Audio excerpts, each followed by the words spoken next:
Yeah. 3-6, my fiat. Whoa, hey, yeah. Whoa, say what? Whoa, 3-6, my fiat. It's going down. Y'all know what time it is. We ain't playing with you.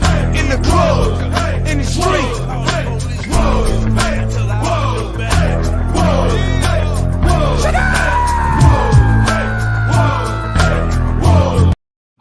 Ladies and gentlemen, welcome back to No B.S. We have finally did it. One full rotation around this glorious, solar system. We have crossed 1 year on this glorious expedition. 3 seasons of No B.S. It's been fantastic with Isaiah, Firmin, Cal, and John comes in every now and then. But let's start off tonight. Isaiah, how are you doing on tonight's episode? Well, Trevor, John, just want to wish you guys a happy Aloha Friday today. It's a great day. The sun is out. It's kind of breezy out here, so it's not like the hot, humid weather that we had the last couple of days. But, I'm doing great because even though my Lakers lost and last night was kind of bittersweet for me because, you guys know I'm a Lakers fan, but I'm also a Devin Booker fan, as evidenced by this shirt right here that the great Stephen Wang gave me. Shout out to you, Stephen, by the way. Thanks for giving me this shirt. But, it was a bittersweet night because the Lakers lost. I was very disappointed about that. But Trevor, John, I got validated last night. All the hype that I've been throwing Devin Booker's way ever since he got drafted, I got validated. It is now unquestionably, undeniably, and undoubtedly Devin Booker is a superstar. He is a top 10 player in basketball. The debate was over after last night, but I'm doing great. I'm rocking this shirt. Shout out to the Phoenix Suns. Shout out to Devin Booker. Hopefully you guys all make a big, deep run into the playoffs. I'll be rooting for you guys, but can't wait for this show, man. Happy 1 year of No BS. It's been I didn't even know. I woke up this morning. I got a text from Trevor. I was like, it's 1 year anniversary of No BS? Really? It just was like out of the blue. But happy 1 year of No BS nevertheless. It's going to be a great show today, and I can't wait to, recap the entire year of No BS that it's been for the last year. I'm surprised you didn't bring a pumpkin pie on the show, Isaiah. I know you talk about that a lot. Trevor, you're encouraging him. No, You wanted me to get a pumpkin pie from the fridge right now? I do have it. You don't have to, Isaiah, but I'll go to John. John, how are you doing tonight? all I have to say is, well, first of all, Isaiah, your Lakers lost. And it's so glorious to see LeBron throwing a temper tantrum. You would think that you hired a bunch of babies to be on your team. But no, we're good, man. Another day closer to the actual greatest sport on the planet, not basketball, not soccer. Another day closer to the NFL season. So we're doing great, man. Fantastic. Well, let's get into tonight's topic, gentlemen. I know we have a lot to unpack in the world of the NBA, especially with last night and how the Phoenix Suns played. Before we get to them, we're going to have to do like a quick breeze through one of the other NBA games that taken place was the Denver Nuggets and the Portland Trail Blazers. And let's just, breeze through this topic pretty quickly so we can get down to the Phoenix Suns and the Los Angeles Lakers. So the final score of the Portland Trail Blazer game was 126-115. It was, a sad way to watch. Wow, I can't even talk. Wow. 1 year oofsies. That's great though. But the Portland Trail Blazers have fallen short. It's a real shame. But hey, I hope they are able to bounce back and maybe get some key assets to get over the hump. But really, what boils down to it, Isaiah, is what really happened to them last night. I guess it's not really last night, but what really happened to the Portland Trail Blazers in that playoff game, in that series in general? What happened was Michael Porter Jr., Firmin's guy that he's been talking nonstop on this show and hyping him up, Michael Porter Jr. showed up and showed his potential. Why he was a top prospect going into that NBA draft when he was eligible to be drafted in. Michael Porter Jr. showed up. I believe he had 15 or 17 points in the first quarter. He was unstoppable from three. The guy looked like the second coming of Ray Allen from three-point land in that first quarter, and he put us on a sensational performance in that first half. He finished the game with 26 points in 34 minutes of play, 5 rebounds, 4 assists. And then you had, Nikola Jokic doing his thing, 36 points, 6 assists, 8 rebounds, 36 minutes of play. Aaron Gordon chipped in with 13 points and 7 rebounds and 4 assists. And then you had the other guys like Austin Rivers. He had 7 points. Fernando Campazzo, 10 points.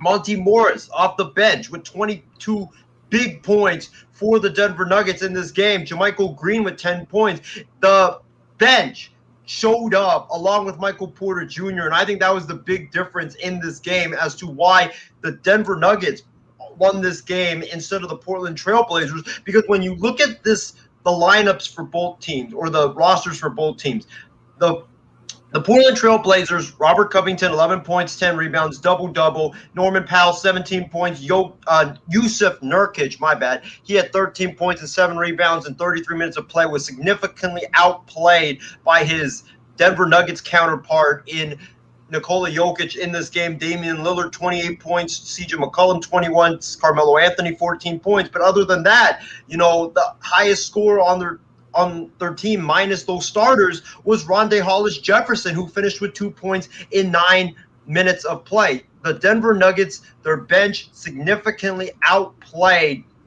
the starters for the Portland Trailblazers, and also the bench for the Portland Trailblazers. And, Damian Lillard, he was very upset after this game. I think he also posted something on social media saying, when is my preparation going to meet opportunity? I think he's tired of being being the only guy that has to take that franchise on his back and lead them to a victory. He doesn't get any help, and it's been like that for like the last 4 to 5 years, and you saw that last night. Yes, Carmelo chipped in. Yes, McCollum chipped in. But then everybody else was completely silenced, and the Denver Nuggets, their whole entire team chipped in. So I think that was why the Denver Nuggets won this game and won this series, is because they just had an entire team effort, while the Portland Trailblazers, it was just McCollum, it was Lillard, it was Carmelo, and then that's it. Yeah, and John, this series, what happened to the Portland Trailblazers, my man? Like, it wasn't enough to, take care of business. They fell short.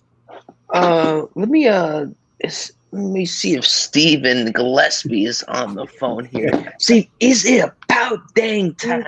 Is it Damian Lillard time? Is it Damian Lillard time? Is it the Portland Trailblazers time? Oh, wait, they know they weren't playing 2K. Is that right, Gillespie? Oh, my gosh, you have to have Damian Lillard in this team. And first of all, well, Isaiah, if it was so bad and they weren't really good, because it's Portland. This is not like it's like a market like the Suns or a team that's where it's not as appealing to go to. Wow, it's like Green Bay. Why would you want to go to Portland? There's no advantage. If it was so bad and you knew you weren't going to get the supporting cast and yet you stayed, I can't feel bad for you for losing. It's the same thing with Portland. Time and time again, we know the talent and the evolution of Damian Lillard, yada, yada, yada. We've heard that for 6-7 years. I don't feel bad for him. I don't feel any sympathy for him when you continue to stay for a team knowing they're not going to put the pieces around you, even though they should. They're not going to put the pieces around you. The guys around you are just garbage, besides McCollum, if he's healthy. Kamar Anthony has having a second resurgence of his career. I don't feel bad for you because you know they're not going to put the pieces around you, and yet you're continuing to stay for what? Is it pride? Is it ego? And I can't really feel bad for him, but it's the same story with the Trailblazers yet again. Once you get to the late first or second round, they always choke every time. But I have no sympathy for him because he's knowing this franchise is not going to put the pieces around you. It's just like that abusive relationship. You know they're not going to be the best version of themselves. You know the Portland Trailblazers are not going to be the best version of themselves for you. So why would you stay? No sympathy for me, for Damian Lillard, or this Portland Trailblazers team. Isaiah, I see you have another comment to add on. Fire away, my friend. Yes, I want to say this. Kerry Stotts, the Portland Trailblazers coach, you should start packing your bags. You should start packing your office because you're gone. And that coming into not only this game, but coming into this series, you had the rumors chirping that, this is going to be Terry Stotts' last season with the Portland Trail Blazers, unless the Portland Trail Blazers can make a huge run and go to the Western Conference Finals and even go to the NBA Finals. That was the type of run that Terry Stotts needed to keep his job. And you lose to a Denver Nuggets team that was minus Jamal Murray, minus Gary Harris. You lose to a banged-up Nuggets team that was without all of these players, and you got outclassed by the Nuggets at the same time. Terry Stotts, you should be fired now. I'm surprised that he wasn't fired earlier today, but he is gone. Goodbye. Start packing your office because you're not going to be returning to Portland next season. And John, go back to you. You see, I have one more thing to add. Let me make this clear. It really doesn't matter who you have as head coach for the Portland Trail Blazers. You could have literally Greg Popovich, but there's certain teams, certain cultures, there's certain organizations where they're not appealing to go to. It's just like with your Oakland A's or another team. Oh, you could have like this brand new jerseys, brand new bats, a brand new court. But if it's not an appeasing franchise or an appeasing team to go to, it really doesn't matter. If I'm if I am a free agent in the NBA, Portland's not even in my top 5, top 7. So it doesn't matter who. Obviously, yes, he should be fired. And yes, everybody should be fired or be arrested for fraud for pretending to run an organization for the Portland Trail Blazers. But if I'm a free agent, Trevor or Isaiah, Portland's not even in your top 5, maybe not even your top 7 to go. Because regardless of who your 2 guys are, Damian Lillard or Kawhi Leonard or whoever it's going to be, your second or third guy, they're not going to put the other pieces around you, and they're not going to establish a culture, and it's not an appealing franchise. So nothing is going to change with the Blazers. It's going to be the same thing over and over and over again. Because even if you change the culture, get the best head coach, the best GM in the NBA, the best owner, the fact of the matter is Portland's not an entertaining or interesting place to go in free agency, just like in Green Bay in the NFL.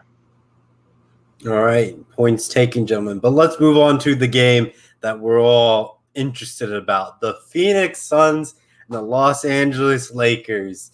The final score was 113-100. The Lakers fall short and losing the series 4-2. Some people say they were honoring Kobe Bryant by losing, 2-4 in their series. So, honoring Kobe Bryant with his 24, but, we'll rest that case right there. But looking at this, win for the Phoenix Suns, what were some of your reactions, Isaiah? Them winning this series, closing it out, and didn't go into a game 7, putting themselves in a position, a young team like that, not being able to close out a key crucial series for a lot of those star players, those young players in the NBA for the Phoenix Suns. So I'll go to you first. All right, before I get into the Lakers, because you guys know I'm going to have a lot of stuff to say on the Los Angeles Lakers, because I was clearly disgusted last night. Me and John, we were watching the game after the show, and John could see how disgusted I was. I kept ripping the Lakers literally every single play that they had on the basketball court. But before, we do that, like I said in the beginning, I got validated last night. Devin Booker is undeniably, unquestionably, undoubtedly a superstar in this league. He's a top 10 player in all of basketball. And if there's people still out there that still think that he's not, then I really don't know what to tell you. You obviously don't know basketball if you think that. But that's what I'll start off with. Congratulations to Devin Booker. That guy is a superstar. That guy put up great numbers, this entire series, 30-plus points in 4 of the 6 games, 47 points last night. He was absolutely unstoppable, and he showed the NBA world how good he truly is. But going to the Los Angeles Lakers, folks, Trevor, you might want to put that single camera on because we might have some fireworks right now. But going to the Los Angeles Lakers, fellas, the Lakers quit last night. I mean, the Lakers, not only just last night, the Lakers quit last night, and they quit on, I believe it was, when was Game 5? Monday? John, Trevor, correct me? I believe it was wrong. Monday or Tuesday, because it was only It was Tuesday, I believe.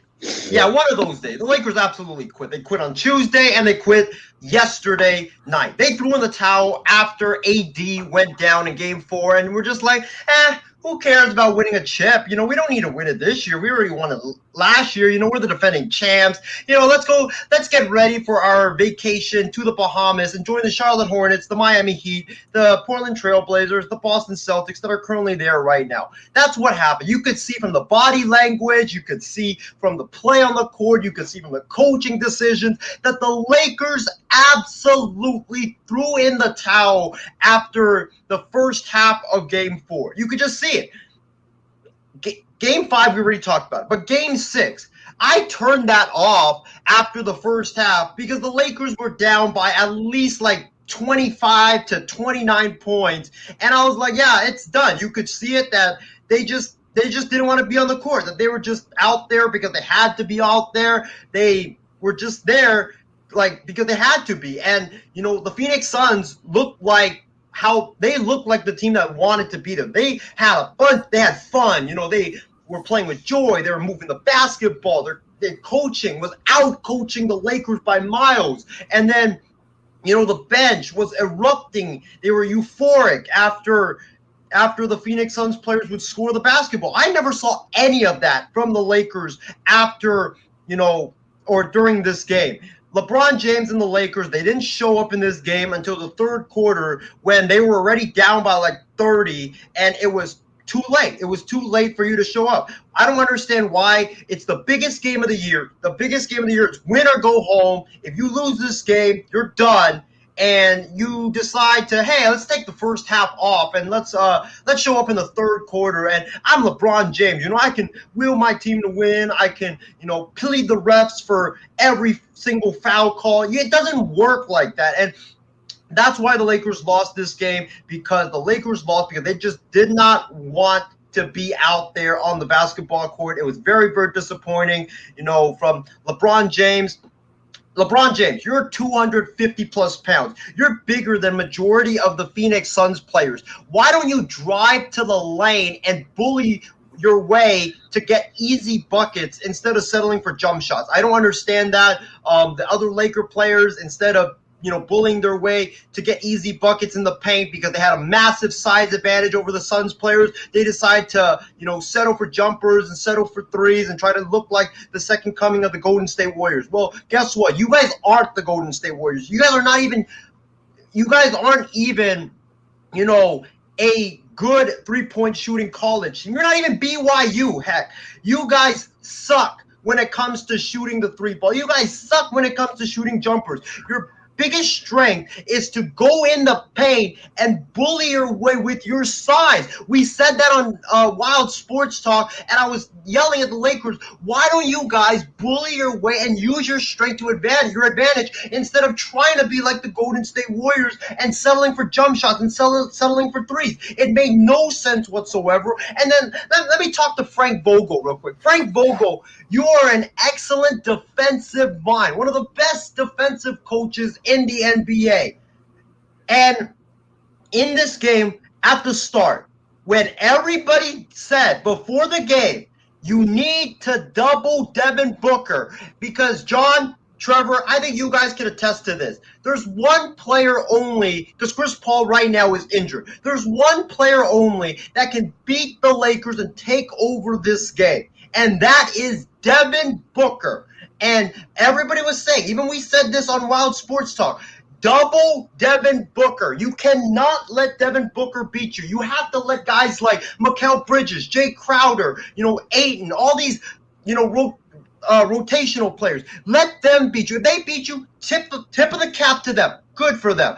But don't let Devin Booker beat you. You got to double him. You got to triple. You have to put all your defensive attention towards Devin Booker. And the Lakers, guess what they did? Oh, let's let Devin Booker go off for 22 points in the first quarter, outscoring the Lakers by himself 22-14. Let's double Chris Paul. Let's double DeAndre Ayton. Let's not double the guy that we have to double, and that is Devin Booker, and let him do whatever he wants. It was an embarrassment on the coaching side. It was an embarrassment for the players. It was an embarrassment all throughout the entire organization. Every one of those people that not only work for the Lakers, that, are with the Lakers organization, they should be ashamed of themselves after that performance last night. It was just an embarrassment throughout from top to bottom in the Lakers organization. And, Lakers, I hope you guys enjoy the Bahamas with the Charlotte Hornets, with the Miami Heat, with the Celtics,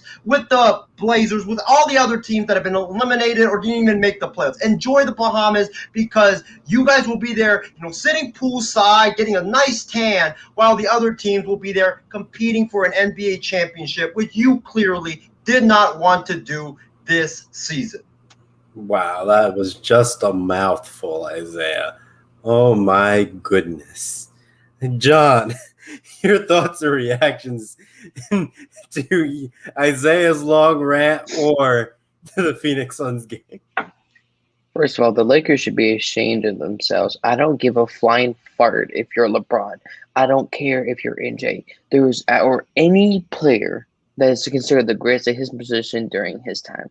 You are a grown freaking man. You don't throw a toddler tantrum in game 5 just because your team's down by 10 to 15 points. You're exclusive leader. You're not a leader on the court. Off the court, yes, but I'm talking about on the court. Just on the court, LeBron is a coward. I mean, that sets the tone. Like, it didn't matter if you were up by 15 in this game. If you did something like that somewhere in game 5, that sets the tone for the rest of the series. Towards the end of game 5, that set the tone for the rest of the series. And that, even though I thought the Lakers would win because LeBron does this and he's a third or fourth quarter player, that's no longer true. LeBron is not the same LeBron. We need to admit that right now. But what LeBron did in game 5 set the tone for the rest of the series, and it added fuel to the fire here. It's nice to see a team in the NBA that's a small market team have success. We always see the same thing of, oh, it's LeBron and the Cavs, and oh, it's Steph Curry and the Warriors. To have something different is nice.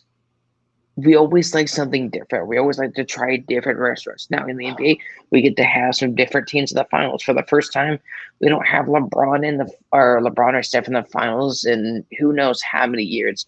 I just can't believe that the Lakers put up with it. It doesn't matter if it's LeBron. You don't throw a toddler tantrum. You are a grown flipping man, and that's how you want to act.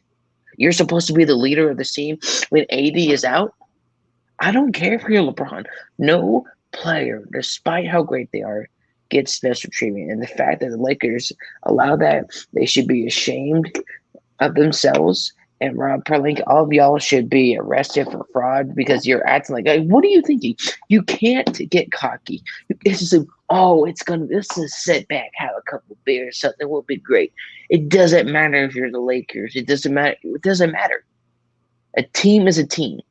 Nobody in the organization took it seriously, from the janitors to Pelinka to the coach to the GM. It's absolutely disgusting. Nobody, like us, 1, 2, or 3 here, and I'm not picking my nose, that likes mediocrity in sports. I'm just guaranteeing like that team sucks massive monkey balls. But I'm just disgusted, not just in this game, but game 5, how they allow that. Because if you're allowing that now, what are you allowing off the court, off camera? Because if you're allowing that now, it's going to continue to get worse, and their championship window is closed. But I'm happy for the Suns, so it's nice to see a small market team to be able to have some type of success, and we'll see what happens moving forward. Yep, we'll go read some of our viewers' comments tonight. Casey King, joining in for us tonight. He was very disappointed by the Lakers' performance in this series. Yeah, I thought the Lakers were going to win in 6. I knew it wasn't going to be easy, but I didn't think they were going to end up slipping game 5, and the fate of Anthony Davis would, unfold as we all saw in the finals in, game 6, where he goes out after 5 minutes in the first quarter. Reporting from the MI6, Lakers were being a bunch of Higgins. Ishmael saying, Isaiah is going off in your long, almost 10-minute rant. I was keeping track as you were going. And he says, grab the shades. With Vogel, is an idiot. Why would you not put all your defense on, Devin Booker? He was dropping almost 30 points a game pretty much regularly, maybe except for game 2 where he got like 18. But everything else had been like in the high 20s or beyond. Isaiah, and then I'll go to John. Isaiah.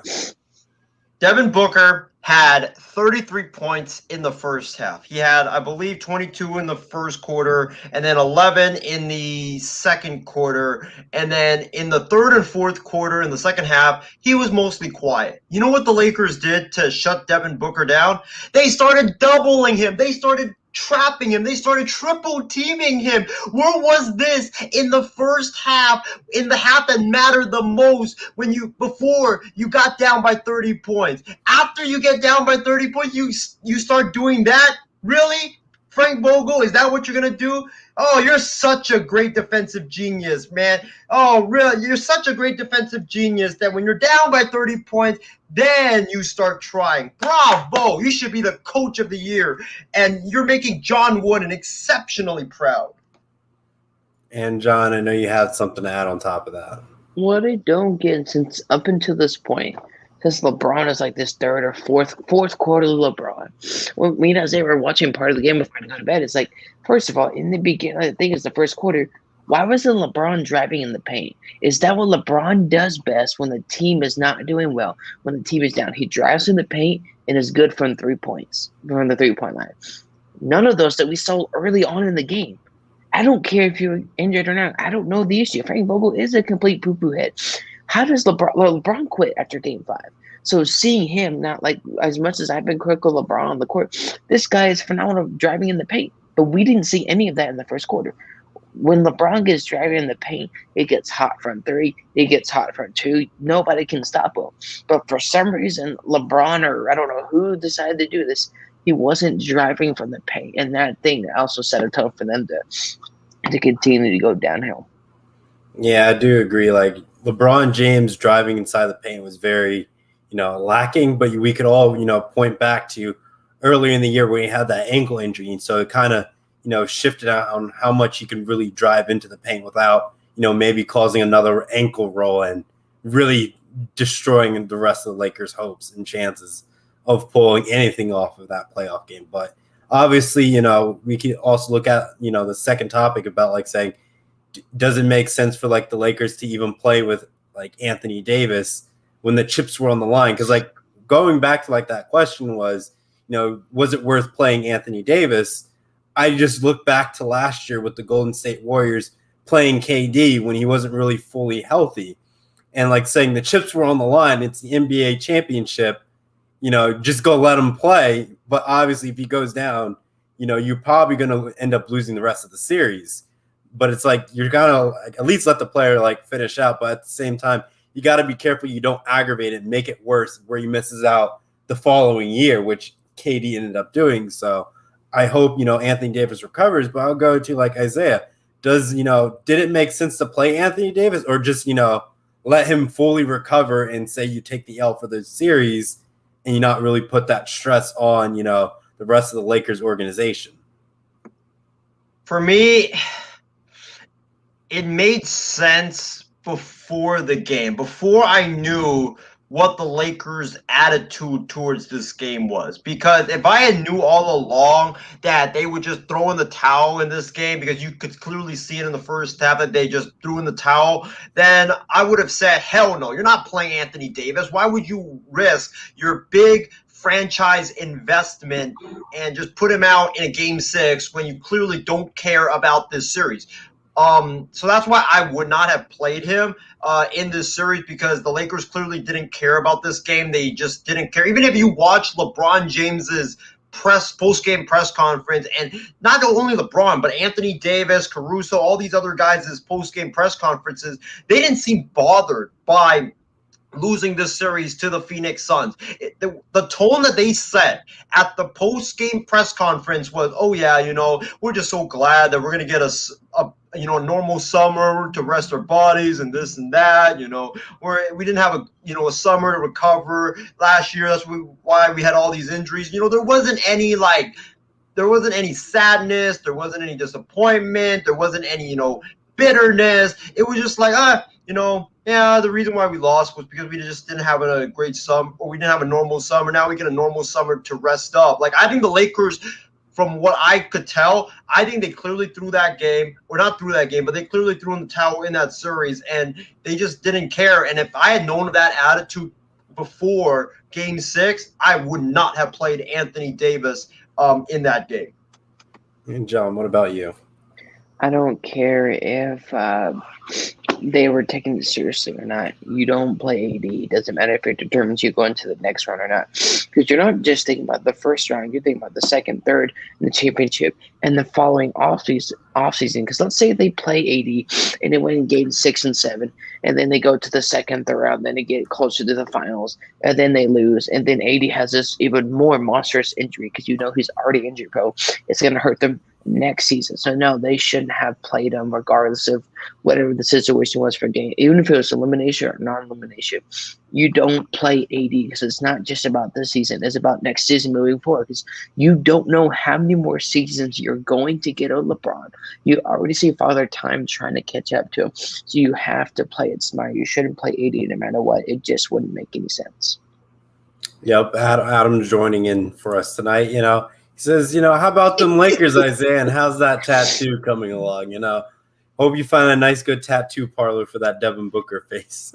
You know what, Adam? We should either do like a GoFundMe for that, or we'll do like a little fundraising page for you to do that because you can't hide from that. You can't make any excuses for that, Isaiah. So sorry. Well, we'll find a way. Okay, it'll come. Maybe not now. No, it's maybe not in a going to be couple one of those months. little girly kid tattoos. It has to be a tattoo, just like you said.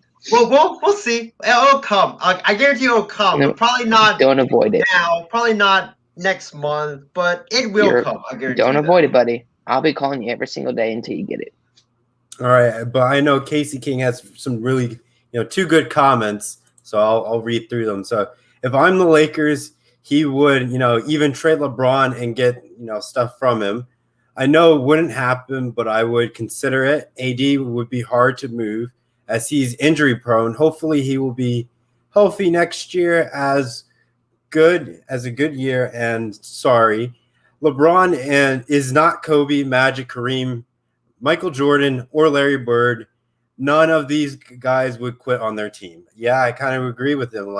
Those, like he mentioned, would fight tooth and nail and, try to press on for a game 7, even when the odds were stacked against them. I understand, the Lakers bench and role players didn't really step up to the task, and it fell on LeBron James' shoulders over obviously getting 20 points. I guess I shouldn't say 20 points, but over 20 points, but it was still not enough. They fell short 13 points in the end.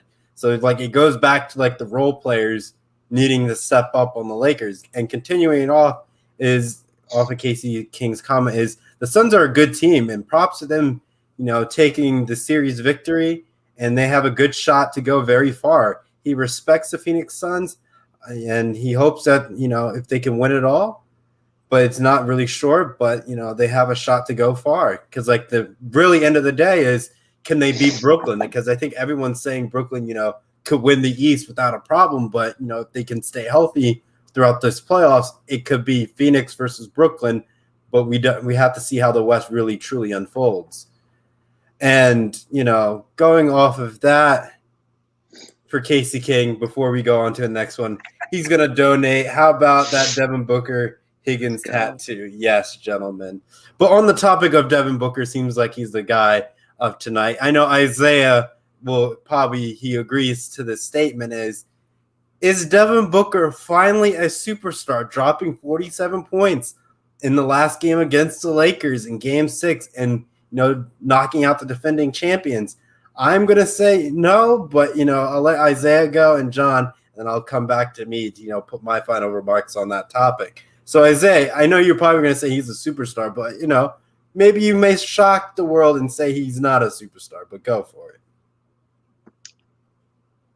Like I said in the beginning, last night for me, it sealed it that Devin Booker is undeniably, unquestionably, undoubtedly a superstar, and that he is a top 10 player. And people need to give this guy more respect. This guy, he scores he puts up a whole bunch of points. He's a great scorer, and people were hating on him just a couple of years ago because he couldn't get anything done with DeAndre Melton and Kelly Oubre as his top running mates. And this year, you saw what happened. Suns, number 2 seed in the West.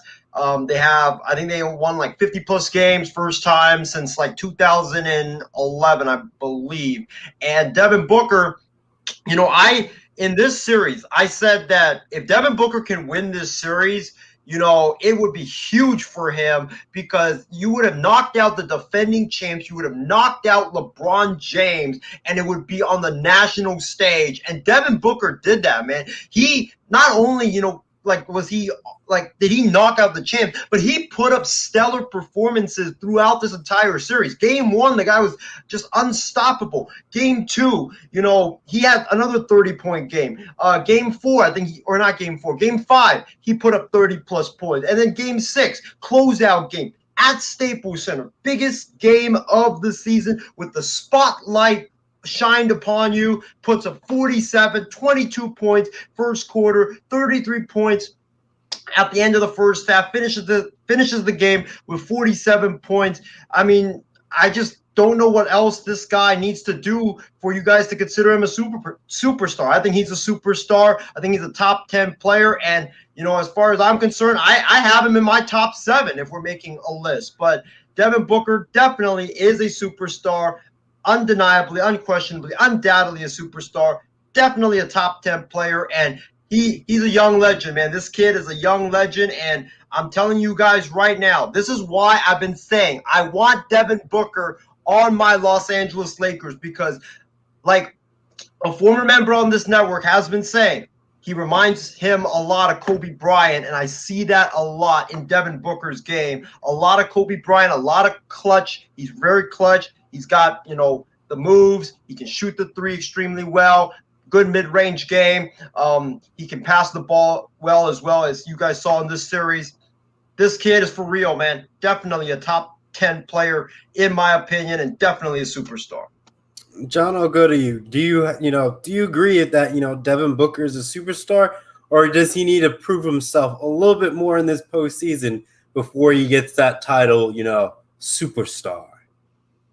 No, he is not a top 10 yet. Chris Paul has a part of that solution. If it wasn't for Chris Paul, Isaiah, you can look at me. If it wasn't for Chris Paul being on this team, you think that he's going to beat the Lakers in 6? No. There's no doubt he's developing as an elite, phenomenal player.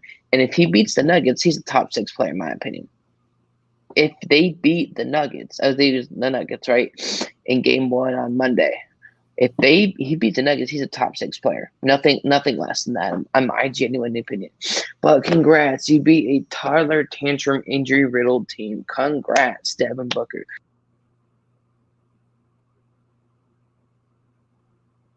There's nothing.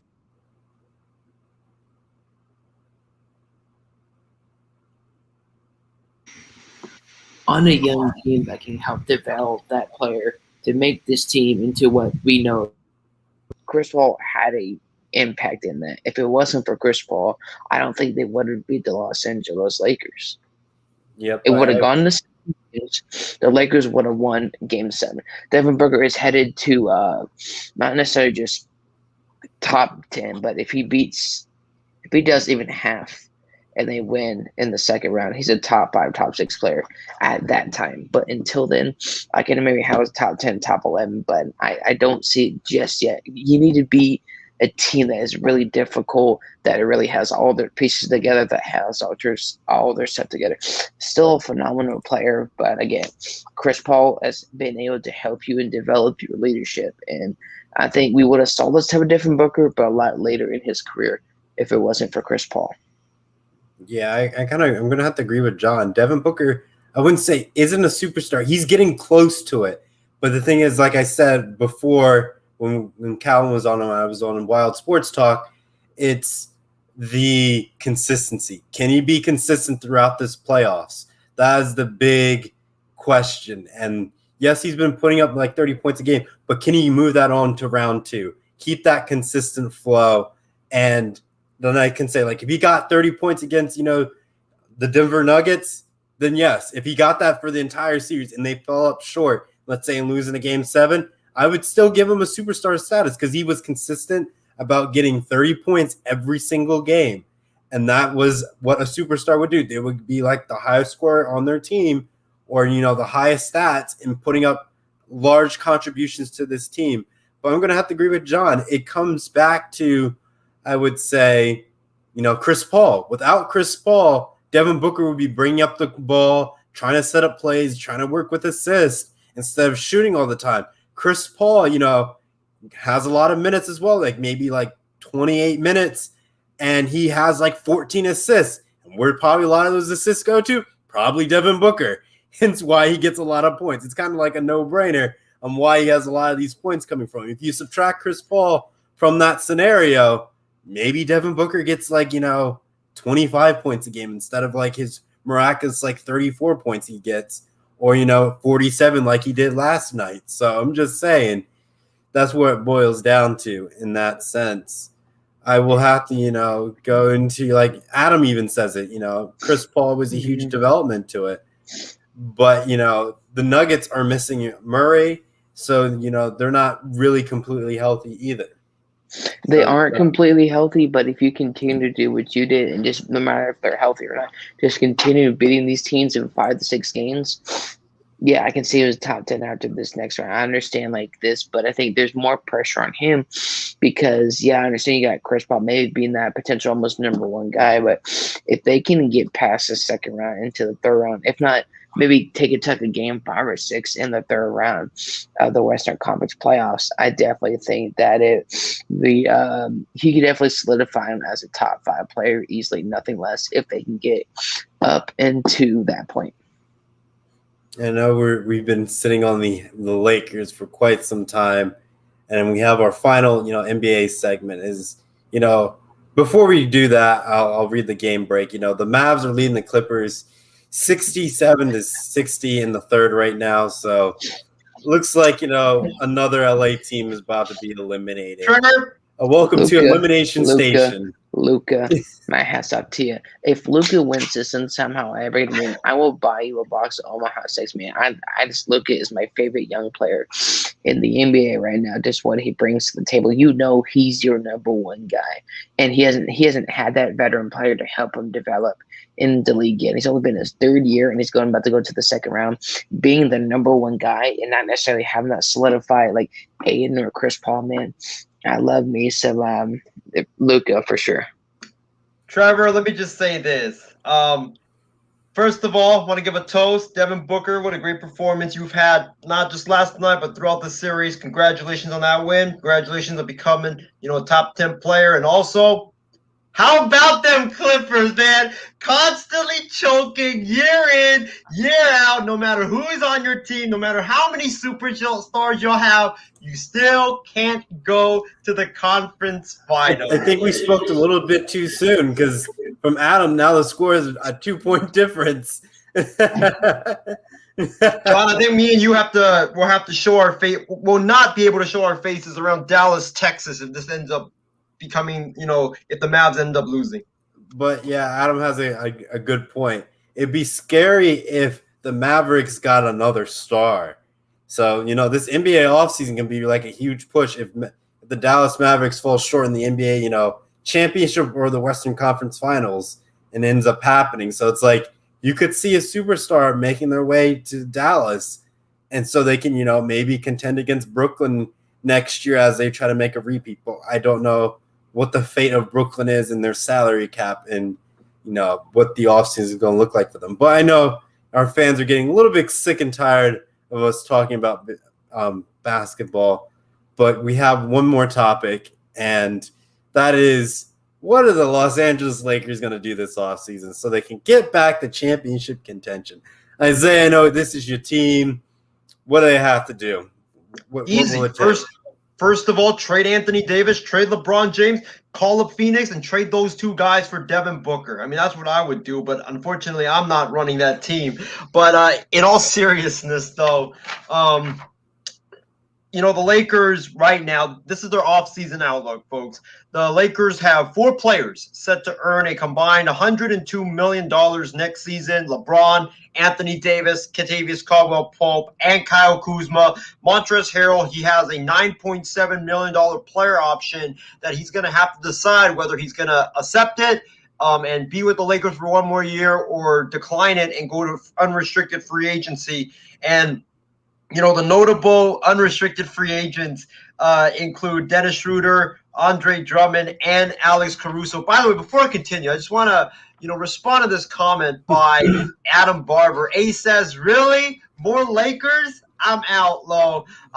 Ace, we're talking about the teams that are relevant right now in the NBA. I mean, no disrespect to your Detroit Pistons, but if your Detroit Pistons can make the playoffs, we would go and have a couple of segments about your Detroit Pistons. But unfortunately, we don't want to talk about, some teams that are, going into the lottery right now, because the lottery, I believe, is still a month away. So when your Pistons become relevant, my man, we will, in fact, talk about your Detroit Pistons. But going back to the Lakers, like I said, notable unrestricted free agents include Dennis Schroeder, Andre Drummond, Alex Caruso, and then they also got the 22nd overall pick in the upcoming NBA draft. The Lakers, they can't really do that much because they don't have that much cap space.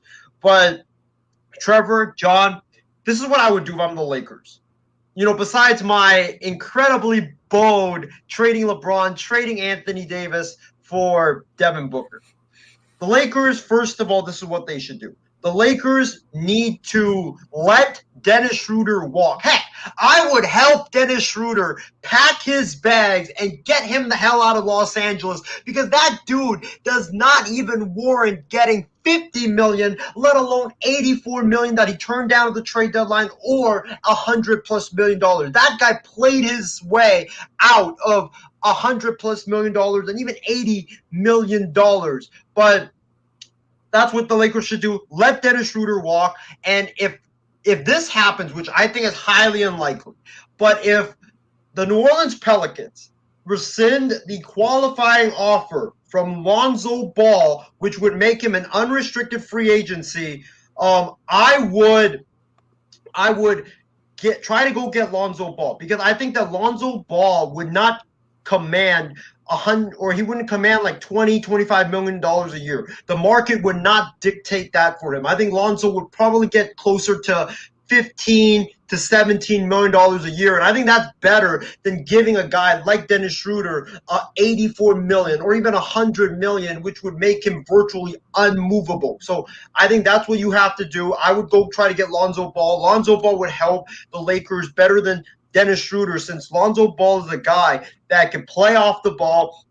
He's a guy that can play make when LeBron James sits down. And also, Trevor, John, most importantly, he will help the Lakers' perimeter defense, which was utterly awful this season. You saw Buddy Hield light up the Lakers off the bench for 44 points. Devin Booker lit up the Lakers. The Lakers need to focus on improving their three-point shooting and improving their perimeter defense, because if they don't improve these two key facets of their team, they're not going to win a championship anytime soon. So they have to get better at those facets. So I would try to go get Lonzo Ball. I would try to bring back Avery Bradley, maybe bring back Danny Green, because I know those two guys are free agents and they would help on the perimeter defense side of things. And I would try to sign, maybe Kyle Korver or some, elite three-point shooters that you could put around LeBron James. And another guy that I would definitely try to go after on the Lakers is Victor Oladipo, because I think Victor Oladipo,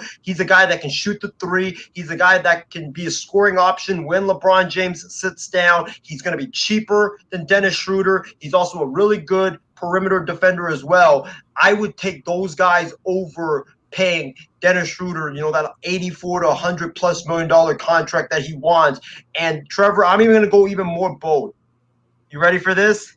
Which is, since this is the 1-year anniversary of No BS, and No BS prides itself on being bold and being outrageous, I would fire Frank Vogel. I would fire Frank Vogel right now, because I just think that, I know he won a championship last season. He's a great, great coach, but I would fire Frank Vogel, and I would go and try to lure Brad Stevens from the Boston Celtics, or even lure Mike Krzyzewski out of retirement. wow, that's a bit much, trying to bring someone out of retirement at least. But I'll go to John. Like, after losing a Game 6 series, like what do the Lakers really need? For me, I would just say they just need to have better role players and really people who are going to contribute when your star player goes down. They can your bench at least get in the double digits. If your bench gets in the double digits, that means you're doing something right. And then your star players, get something closer to 20 points. If you have that as a team, all-around team, and you have your star players, make their traditional high, 20 plus or closer to 30, then I said that's a solid night. But what would the Lakers really need to get to that point? I'm sorry, what was that? What would the Lakers need to, be back in championship contention? Dude, it'd take too long. AD is injury prone. LeBron is throwing temper tantrums. Like I said, their championship window is pretty much closed. You could say we're being dramatic or any of these other things. It's over. All righty. LeBron throwing his temper tantrum, all that is too much. All righty, gentlemen. Oh, yeah. And yes, we got breaking news from, I think, Casey King. He reported in for us, breaking.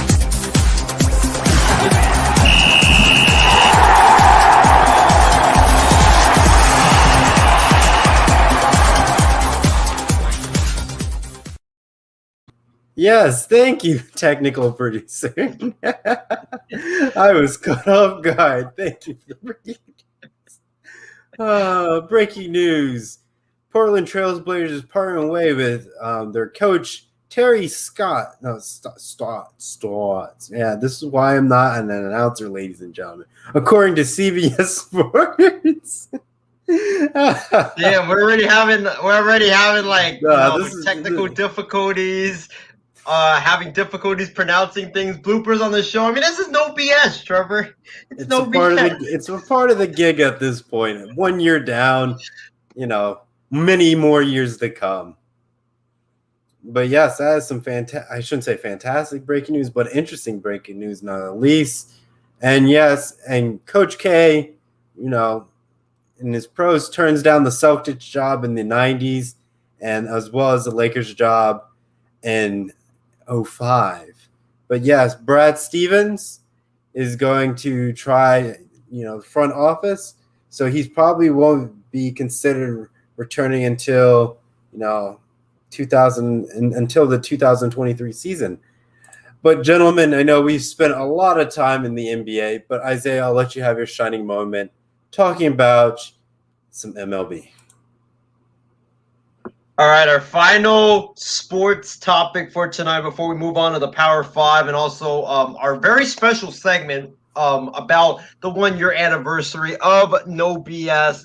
Make sure you guys, tune in for the entire show because you don't want to miss that segment. But we had some really intriguing news coming out of Major League Baseball, and that is my Oakland A's, folks, are aiming to make a blockbuster trade for Colorado Rockies all-star shortstop Trevor Story. And folks, I've been saying this for a while now. I've been saying the A's, they have a team that, in my opinion, is capable of winning a World Series this season or even next season. They have a good core of guys. And right now, when you look at the guys that they have, Matt Chapman, Matt Olson, Bassett, Marcana, all these guys, a lot of these guys are going to be free agents. Heck, half of them are going to be free agents after the 2023 season. And knowing the Oakland A's, they are going to trade them after the 2022 season. So the A's, realistically, folks, have 2 years to try to win before Chapman, Olsen, Piscotty, Canna, Bassett, Manaea, all these guys get traded or leave the team. So you have 2 years before you have to tear everything down and rebuild again. And I've been saying the A's, they need to go bold because the thing about the A's that have really pissed me off the last 10 years is they never have the guts to put all their chips in the middle of the table and go for it and try to win with the current core of guys that they have. Yes, I know they tried getting Jeff Samardzija, they tried to get John Lester, that didn't really work out, or they got him, but that didn't really work out. But the A's, I think they're either 1 or 2 pieces away from being World Series contenders, in my opinion. And the A's, this makes a lot of sense. Trevor Story, it makes a lot of sense because, first of all, the A's have gotten the worst production out of every Major League Ball club from at the shortstop position, and Trevor Story feels a big need for the Oakland A's. I know he's going to probably be there for only 3-4 months, but hey, you got to go big to try to win it. And the A's, I completely applaud them for trying to make this move. If this rumor is true, I would gut the farm system to try to go get Trevor Story. I would also gut the farm system. If I'm the A's, I would aim even higher and try to get Max Scherzer. That's the guy I really want, because right now the A's, yes, they have I know they're getting not that good production out of shortstop, but when you look at it, their lineup is not the problem. What the problem is for the A's is when you look at this team, they don't really have a true ace, a true number one starting pitcher on this team. They have a bunch of number twos and number threes that are right now in roles that they're not really comfortable in. Chris Bassett, I like the guy, but he's not really a true ace. He's only in that position right now because the A's just don't have a true ace. What the A's need is they need to get that true ace. They need to get a guy that every time he takes the mound, you point to and say, that's an automatic win, or we have a 90% chance of winning that ball game when he's on the mound, like the Astros have with Zach Greinke, like the Yankees have with Garrett Cole, like the Dodgers have with Buehler, Bauer, and Clayton Kershaw as well. The A's need that guy if they are truly going to try to win a World Series championship. And I would try to go get Max Scherzer because the Nationals, they're not that good right now. I know they just beat the Phillies, but they're not that good. They're in last place in the NL East. They're struggling, and Max Scherzer is going to be a free agent after this season. So the Nationals, if they continue to go on that path where they're struggling and they're going to be in last place, they got to trade him to go get some assets back for him. So I would definitely go that route. I would try to gut the farm and try to get Max Scherzer, because I think he would be a great fit for the A's, and I think he would fill an even bigger need than Trevor Story, although Trevor Story would be a hell of an addition if the A's did end up getting him. Yeah, for Casey King, he also adds, pretty soon it would be announced the A's will be moving to Vegas or Portland, Isaiah. Time's a ticking. That's why they need to go for it, because this might be your only shot of winning in Oakland. All righty. But, gentlemen, it has dawned upon us to get to – Isaiah, would you want us to do our Power 5 or 1 year segment of No BS? Pick your poison. Are you asking me which one should we do first? Is that what? Yes. I think we should do the Power 5 first, because I think it would be much better to end with the 1 year reflection. Understood. I'll combine it with final thoughts as well, right? Wouldn't that make sense for it? Yeah, that would make a lot of sense. All righty. Let's go to our Power 5, ladies and gentlemen.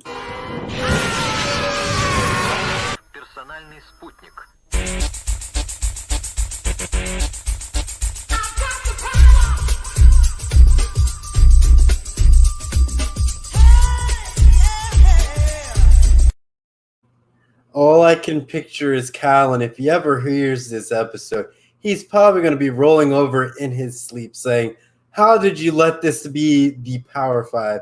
Well, ladies and gentlemen, the Power 5 segment for our honoring 1 year anniversary for No BS, it boils down to one of Isaiah's favorite fast food restaurants in the whole wide world.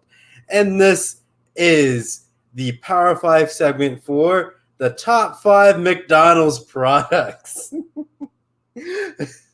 Isaiah, let the crowd know, what is your Power 5 for McDonald's? Your top 5 McDonald's favorite products. Wow. Believe it or not, I spent like an hour trying to cobble this list all together, because I go to McDonald's almost every day to get their coffee. So I'm pretty sure I have some expertise when it comes to McDonald's products. So you're saying you're a connoisseur. Is that what you're saying? A McDonald's connoisseur now? No, it's not kind of sore. It's just that there's so much to choose from, Trevor. It's like a buffet of gold and silver and all that good stuff. So, it took me a while to think about it, but I think I have my list. All right, let's go with the honorable mention. I got a couple of honorable mentions I want to throw out there before I get into, my top 5. Number 1 on this, or not number 1. Sorry, I'm having my blooper now, but Honorable mention number. I'm sorry, guys. If you say 10, I'm worried. I nearly said 10, but my honorable mention is the apple pie, because the apple pie, it's cheap. It's a little, it's a little delightful, good that you can eat, and it pairs really well with coffee. So that's my one of my honorable mentions. The other honorable mention that I have is not really like a food, but it's not just one food. It's like many foods combined together. It's the Happy Meal. It takes you back to when you were a little kid, so excited to go to McDonald's and get a Happy Meal because it comes with either a burger, a chicken nugget, a small fry, a little drink, and a little toy. It's just the nostalgia, Trevor, that brings you back to the happy childhood days. So that's my honorable mention. But going into my top five for tonight, or the Power Five. Number 5, Trevor, it's gotta be the cheeseburger. You have to have the cheeseburger on your list. It's the OG, man. The cheeseburger. It's just one of the classics there at McDonald's. You got the beef patty, the cheese, the pickles, and then you got the ketchup and the mustard put together on a couple of buns. It's just really good. And then number 4 on my list, I gotta go with the McChicken. I love the McChicken ever since I was a little kid. You got the fried chicken with the lettuce and a little bit of mayo, and the bun is just really good. It's really delightful if you just want, like, if you don't want a full course meal, you just want like a little snack before your meal. That's what I would get, a McChicken or a cheeseburger, one of those two. That's number 4. Number 3 on my list, Trevor, it's what Christy Wilson has on her list, and that is the quarter pounder with cheese. You got that big patty. And they freshly cook it for you. They freshly grill it for you right when you order it. It's really juicy, really good. I've had it like so many times before. It's just so good. That's number 3. Number 2 on my list, Trevor, it's the McGriddle, and I'm talking about the bacon, egg, and cheese McGriddle. You got the McGriddle. I think is the most unique sandwich of all time, because you got the two pancake style buns that has maple syrup inside with the M carved out in the bun, and then you got the egg, and you got the bacon, the cheese, and it's just really, really good. It's a total breakfast meal paired with a cup of coffee, and it's like a 5-star meal, folks. And then 5-star meal. Yes. And then number 1 on my list, Trevor, John, you guys might walk off the set hearing this, but it's the iced coffee, the McDonald's iced coffee. I get that almost every single day. My favorite is the caramel. It's so perfect, especially for a guy that's a coffee fan. It's so good. It's amazing. And, it's just, in my opinion, the best, not meal, but the best product that McDonald's has to offer. I'm so glad they have the iced caramel coffee, because I get it every time before work. I get it every time before church. I get it almost every day. It's just so good. I love it so much. I don't know what I would do, Trevor and John, without the McDonald's iced coffee. But I do got to put one more honorable mention. Got to be the fries. The fries. You got to have the fries. You put them as an honorable mention. Yes. So disrespectful. Disrespectful, Isaiah. Disrespectful. Exactly. The fries, man. The fries has to be on that list. But the iced caramel coffee is, it's amazing. It's better than Starbucks. It's better than Dunkin' Donuts. It's cheap, and it's so good. 5-star rating. All right. Before I get to John, I'll go through Kirsty Wilson's Power 5. She has the quarter pounder with cheese, the chicken the McNuggets, the chicken McNuggets, the McCafe smoothie, especially with the strawberry banana one. Number 2, the McChicken, and number 1, the McDonald's fries. James Gonzalez adds in, the McSalad is not on the list, he's guessing. And then we have, he's with you that Isaiah, the caramel iced coffee is on the list. Kirstie Wilson comes back. She didn't put the Big Mac on her Power 5 because she doesn't eat it.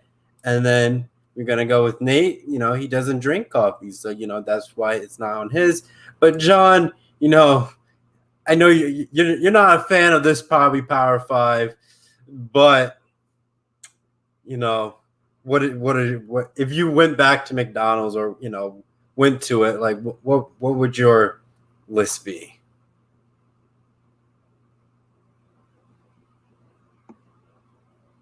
Do we lose John? John, you with us? I think he's having some technical difficulties. Maybe. All right. In the meantime, as we get John, as John tries to reconnect with us, I'll go through my list in the meantime. So what we have here on my glorious Power 5, we'll start with number 5. We have the sausage egg McMuffin. It's great for every American road trip. I've experienced it every time I go on these long drives out to Ohio or down to North Carolina. It's like the first thing we do as a family road trip if we decide not to eat at home is stop at McDonald's and get breakfast. And what other perfect way to, get your sausage egg McMuffin, orange juice, and a hash brown to really start your road trip on a long voyage across the great United States of America. Number 4 on this is, I'm about to say number 2. Number 4 on this list, we have the hash brown. The hash brown is perfect. It's great. It's like a nice little package. You can eat it on the go, easy to eat as you drive. That's why I love it on this list. Number 3, it's the classic, the staple of McDonald's, the Big Mac. You got to have it on your list. It has to be in the top 3. You can't leave it out, or you could put in your top 5 with anything else, but it has to be in the top 5 category. That's why it's on there. Number 2, the glorious one, the meme of my college existence, is the McChicken. Me and my friends joked about it so much. I think at one point the McChicken was $1. So every time we reference about purchasing other things, we refer to it as the McChicken. So if we had, if something costs $50, we joked about saying you can buy 50 McChickens for it. And really, you put that to equivalent, saying $1 is worth of McChicken, and that became like our new currency on campus as our joke for it. And our number 1, the holy grail, the best of all the best of McDonald's has to offer, is the French fries at McDonald's. It's perfect for the classic French fry date where you go and take a wonderful girl or your significant other to McDonald's and have French fries and get to know each other a little bit better than eating, burgers and fries. Get 2 large fries and voila, it's perfect. It's fantastic. And that's how I will conclude my Power 5 segment. Let me, read all of that, Let's see what we got from our comments. Edward Lee, he has the McChicken and no, not the McChicken. Wow, I'm stuck on the zone of the McChicken because I hyped it up so much. But we have the chicken nuggets, the crispy chicken sandwich, fries, McFlurry, and McCafe. Isaiah, what's up?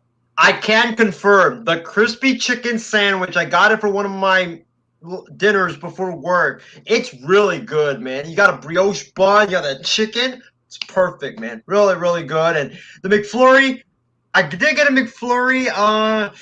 I wasn't a big fan of it, but hey, the Oreo McFlurry, that's what's it's about, man. Adam asked a really good question. If you were an ice cream, what kind of ice cream would you be? That is a hard question. I know last Friday we covered this, and I think I went with like cookies and cream as like my number 1, or cookie dough. I forget what was my number 1, and I think that's the one I would go with. I think I went with like Trevor. Do you remember what I went with? I think I went with either chocolate or coconut coffee, one of those two. But you know what? I would say chocolate, because chocolate, it's the original. It's an OG. You have to have either chocolate or vanilla on your list. It just has to be on your list when doing an ice cream list. So that's what I would do, because I just like to keep things original. Understood. Nick just realized that all of our names are named Trevor. I wonder how long it took for people to realize it, but haven't said a thing. Edward, made some adjustments. He likes the McDonald's French fries and the McDonald's crispy chicken sandwich, the McNuggets, the McFlurry, the McDonald's cinnamon roll. We have his favorite ice cream is, ice cream with cookies in it. That's his favorite. Kirsty Wilson, honorable mention. Her second honorable mention is the sausage McMuffin. Casey King's hot takes. Oh, hot takes. Oh man, this is what happens when I'm doing shows at 11 o'clock at night. At this point, ladies and gentlemen, I am deeply apologizing for it. But yes, so his fifth is the hot cakes, or as known as pancakes for some people, and sausage, hash browns, hot fudge sundae, chicken nuggets, French fries, honorable mention, crispy chicken sandwich, and chocolate and vanilla shakes. And we have Nate's Power 5. We have hash browns, hotcakes and sausage, Oreos, muffins, fries, and filet-o-fish. Oh, that is a classic. And then he hopped on our show, a little bit late, to 45 seconds late he hopped on, but we're glad to have you on the show. But I know, John, you can finally hear us. Welcome back. As you can see, the Power 5 segment is McDonald's products, my friend. So I don't care if this is not food or not, but this used to be at McDonald's, but it's not food. Back in the day when I was a kid, they had these gaming setups at McDonald's and the GameCube. And unfortunately, a kid decided to be a kid and broke it. But they used to have I don't know if they still, it wasn't like a cinnamon bun, but it was like many pieces of that with like warm icing on top. And that I really can't remember because I hate to break it to you, Trevor, I say it, but I don't eat at McDonald's. Filet fish is great. Maybe the prices of the McChicken maybe, but other than that, I don't eat at McDonald's much. So to be honest, I don't have like a Power 5. Understandable. Respect it, my friend. Respect it. And you can't forget the McRib. As I left it up. See, that there's just so much McDonald's products, like the McRib, the sausage burrito for breakfast. Man. Like the McDonald's play place. I remember, going that when I was growing up. So it's had a couple birthday parties there from some friends and even one for myself. So it's definitely, there's some memories there and all that stuff. But, let's move on to our final thoughts. And as we bring this 1-year episode to a close, as we reflect about No BS and completing 1 year around the sun, completing No BS, ladies and gentlemen. Our final thoughts.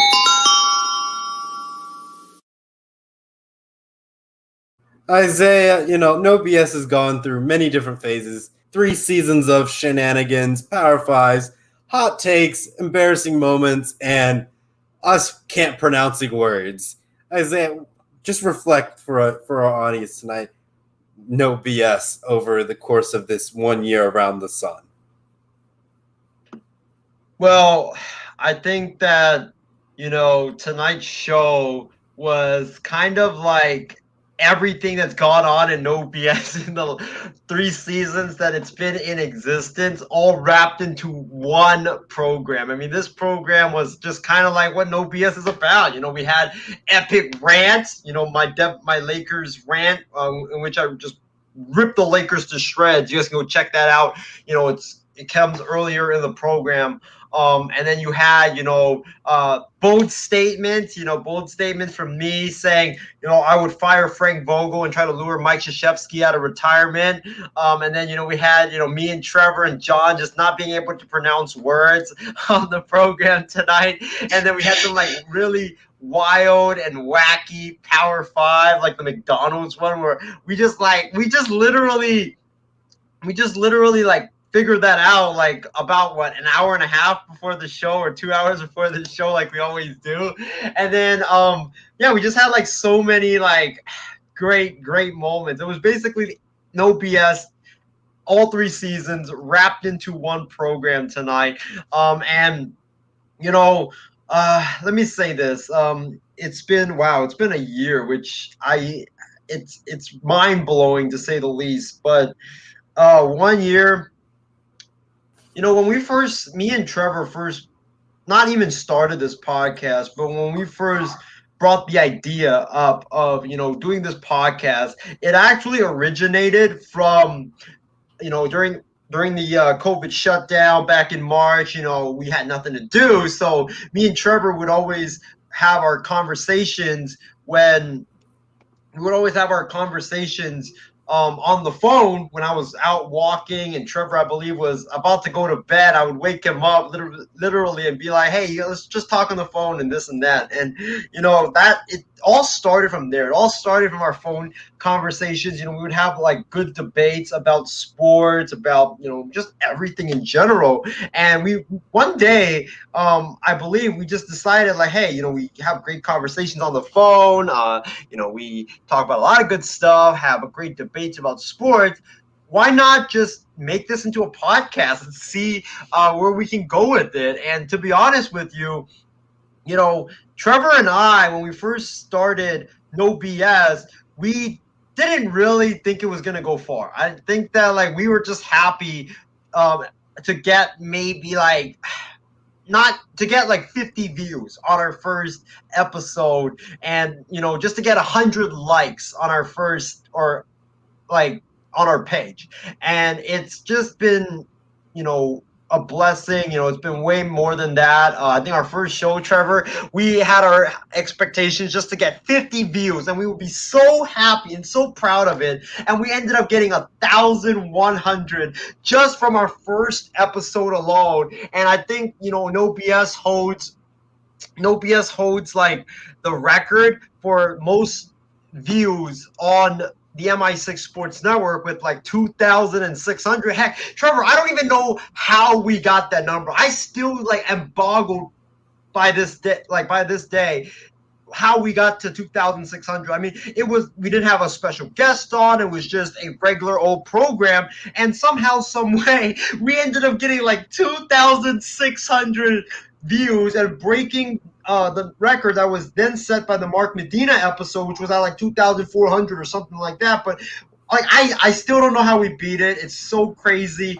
It's just been a great journey, from episode 1 all the way until like now season 3, and our 1 year anniversary. And it's just really shocking to see how everybody has turned up to watch our show, to comment on our show every single Fridays, and to just enjoy the program and enjoy, the Power 5, which it was a really bold idea, because at that time we were like, should we just keep this podcast sports? But, like there's a lot of podcasts that are just focused on sports. Maybe we should just throw like a curveball to our fans and do something that, isn't really sports related. And I know some people were against it at first, but it's turned out to be a staple of No BS. And, you can't have a No BS show without doing the Power 5, because that's just how it's been a staple of the No BS program. But it's truly crazy, man, to see from the beginning all the way until now how No BS has evolved. And it started from me and Trevor, then it was Trevor, me, and Steven, and then Callan came in and made it much better and much bigger. And you can thank Callan for all the intros and outros that we have for this show, and the Power 5 outro as well, or the Power 5 intro too, because trust me, folks, before Callan made that Power 5 intro for us, our Power 5 intro was so cringe. We were using the Hong Kong news theme, the Hong Kong news theme, folks, for our Power 5 intro. I mean, Trevor can attest to it. I don't know if John saw it, but that was the theme that we made, or that we were using before Callan came up with that intro. So it was really cringe. It was really cringe. But hey, thank you so much to Callan for making that intro for us, and also making just the intro for the No BS intro in general for us as well. But everybody on the team's been great. Our fans have been terrific, and it's just crazy to see how No B.S has evolved from our tempered expectations all the way until now, and all the views that we keep getting every single Friday. It's a true blessing, and I can't wait to see how much farther No B.S can go, because I think this show, we haven't even scratched the surface yet of our ceiling. And before I get to John, I'll read some of our fans' updates. Adam gave us a quick sports update. I know this is probably past 5 minutes. I don't know what the final score of the Clippers game is, but the Clippers were up by 5. Right now for Kirsty Wilson, before I get to Kirsty, Nate, has the Mavs in Game 7 so far, so he's doing great. Then we have Kirsty Wilson. A lot of great moments in No B.S. So No B.S. lore is now an official thing we can finally say. And Isaiah is about to land his own cooking show on Coast to Coast, Entertainment Network. So shout out to exactly. Yes, shout out to Ace and Coast to Coast for supporting us and getting Isaiah his dream goal. And Nate wants to hear that Hong Kong theme. Nate, if you listen to some of the older No B.S. episodes, you can find it. Like if you start, I think at season 2, I think it's still around. I don't know when the transition happens, but it's still there for some of the early No B.S. episodes. If you go on our Spotify and listen to it, help us out there and get us to those 5,000 golden plays. I say one more comment and then we'll go to John. Actually, Nate, send me a DM on Facebook and I'll send you the link of that song. All right, John, as everyone still has my name, we're all Trevor to the third power, Trevor cubed. Your final thoughts of the 1 year of No B.S. We finally made it around the sun. Man, I guess who would have thought I kind of came in late into the picture, but yeah, like you said, with the Power 5, it's really nice to kind of come in here and take a quick break from sports. I think that's what a lot of people need, especially what happens in sports all the time. But man, it's been great, and Isaiah is due for 500 drug tests on and off the show for some takes that literally just slipped right through in and out of his what year. But no, it's been great, man, and it's been a year. And Trevor, I don't know how you've put up with Isaiah up until this point. It's been 3 seasons, John. What's my final thought is it's been